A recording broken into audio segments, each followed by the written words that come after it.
Știi un loc în care pot să visez oricât n-ar fi de greu. E de ajuns să-mi amintesc cum era în anii de liceu. Știi un loc în care pot să visez oricât n-ar fi de greu.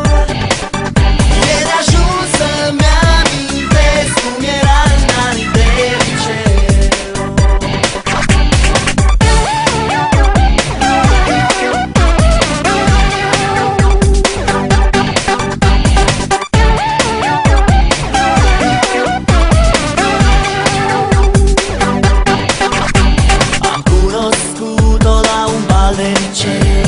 Acum tipul ei mi-l amintesc cu greu.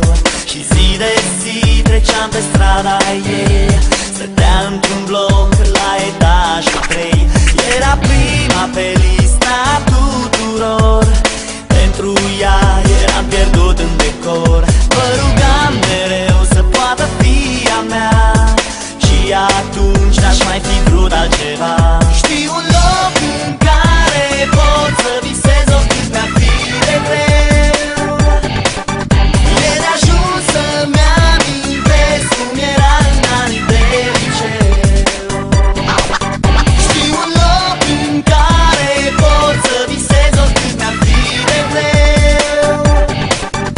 E de ajuns să-mi amintesc cum era în anii de liceu. N-ați aștepta să spun că a fost a mea, că e și acum, dar n-a fost așa. Că a plecat și nu ne-am mai văzut. Nici nu mai știu de atunci cât timp a trecut.